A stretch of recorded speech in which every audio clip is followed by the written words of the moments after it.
অন্যদিকে গতকাল রাজারহাটে জ্যোতিপ্রিয় ঘনিষ্ঠ বারিক বিশ্বাসের বাড়িতে ইডির ম্যারাথন তল্লাশি চালায়। রাতে বারিক বিশ্বাসের বাড়ি থেকে উদ্ধার হয় 20 লক্ষ টাকা।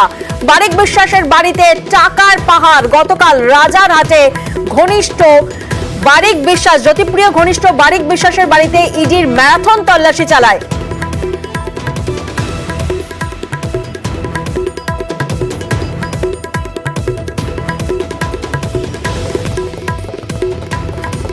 এবং দেগঙ্গায় ইডির ম্যারাথন তল্লাশি। 21 ঘন্টা ধরে ইডির অভিযান চলে। জ্যোতিপ্রিয় মল্লিকের ঘনিষ্ঠ বলে পরিচিত বাকিবুর রহমানের আত্মীয়র বাড়ি, রাইস মিল এবং অফিসে তল্লাশি চালায় ইডি।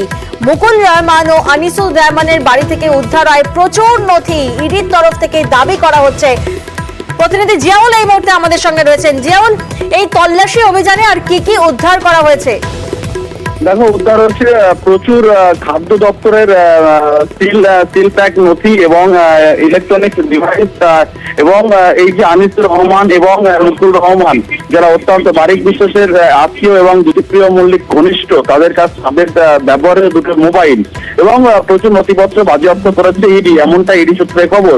ফলে 21 ঘন্টা ম্যারাথন জিজ্ঞাসাবাদ এবং সেখান থেকেই তারা 3টি জায়গায়, অর্থাৎ বাড়ি, অফিস এবং এই যে পিজি রাইস মিল, 3 জায়গায় কিন্তু আলাদা আলাদা ভাবে ইডি আধিকারিকরা তল্লাশি অভিযান চালায়। একেবারে সকাল ভোর 5টা থেকে রাত প্রায় 3টে পর্যন্ত এই ম্যারাথন জিজ্ঞাসাবাদ এবং তল্লাশি চলে। সেখান থেকে প্রচুর পরিমাণে এই যে খাদ্য দপ্তর রেশন দুর্নীতি, যে একাধিকবার রেশন দুর্নীতির অভিযোগ উঠে আসছিল, সেই রেশন দুর্নীতি প্রচুর নথিপত্র, ইলেকট্রনিক ডিভাইস এবং মোবাইল বাজেয়াপ্ত করেছে ইডি আধিকারিকরা। ফলে এবং এই আনিসুর রহমানের পক্ষদাবী সবটাই রাজনৈতিকভাবে তাকে ফাঁসানোর জন্যই ইডি সহযোগিতা করা হচ্ছে বলে জানান আনিসুর রহমান।